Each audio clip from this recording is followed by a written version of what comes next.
anguish, frustration, now anger. The families of the passengers of the missing plane, they are furious at this point with the Malaysian government. They just say they're not being given enough information.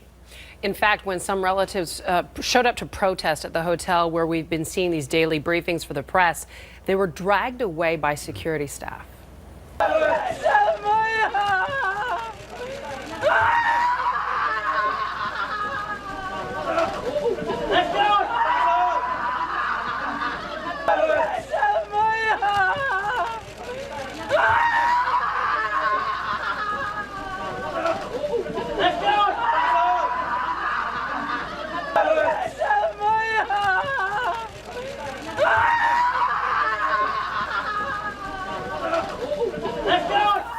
That emotion just raw. So just after that, the Malaysian government released this statement saying, quote, "We regret the scenes at this afternoon's press conference involving some of the relatives and passengers on board MH370.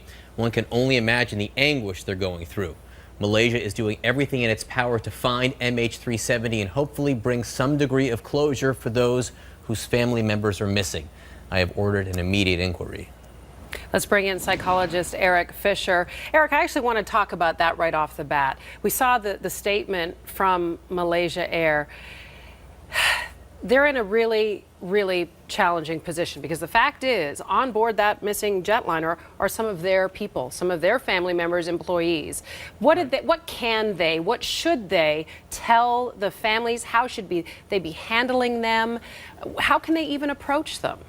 Well, I think one of the things we have to consider here is different cultural views and expressions of emotion.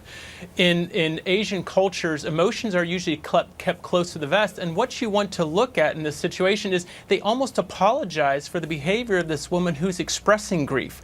When grief comes out, it comes out big, usually in those cultures, but there's also a lot of feelings of helplessness here. Helplessness on the flight of the Malaysian airline officials, helplessness on the families, and where there's helplessness, our feelings of power go down. And when we feel powerless, we want to bring up other emotions that can help us feel more powerful, like anger, rage, and hatred, and emotions that protect us. So these emotions, yes, go ahead.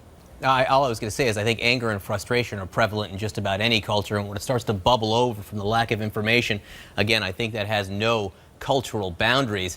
So these Malaysian officials, to Michaela's point here, is there some way they should be treating these families that they're not? Because hauling them off with security guards, that might not be the most sensitive way of doing it. Exactly, and I think what we have to look at here is sensitivity to the situation. Like I said, to these people who are going through this grief, going through these situations, and there seems to be not a trust that the families are getting all the information they need. With a lot of the different stories going around about was it a purposeful pilot act here, or were there other errors that happened? When you don't have trust, you also have fear and helplessness. So what they need to do to manage these situations is continue to communicate with the family, keep them as up to date as they can, and build trust rather than build mistrust, which carrying somebody off like that tends to build a sense of mistrust and a feeling that you're trying to keep your people quiet rather than really communicate openly. I was thinking about the fact, too, that unlike somebody who has lost a person to tragedy, and you might stay away from the headlines if it was a news-making event that claimed their life, these people are watching every headline, every press briefing, every update, because they're hoping against hope that there might be an update. So it's almost, the wound is so raw, and it never is getting a chance to heal, aside from the fact that they haven't found their family members. Well, it's kind of like, somebody who's missing in action in a war. There's a feeling of powerlessness, helplessness, even survivor's guilt sometimes, that why am I still here? And this person, I have no idea where they are. I have no idea if they're in pain. I have no idea if they're alive. That's such a terrifying and helpless feeling that they're trying to manage. And it sounds like I said, it doesn't seem like they have the support to help them through this from the people who are supposed to be managing the situation. Well, they are getting some support from an unusual or interesting group of people, I should say. These are the survivors of past air tragedies, the Air France flight, also Asiana flight. Some of these families of victims are now reaching out, suggesting in a way that the Malaysia Air flight families start lawyering up. Can you start thinking about that? Can you start thinking about legal issues right now if you're one of these family members, or is it almost just too much to bear? You're going to be guided a lot by emotion in these situations. And a lot of legal matters are driven by emotion, really, and the desire to go ahead and start legal matters, can be a knee-jerk reaction.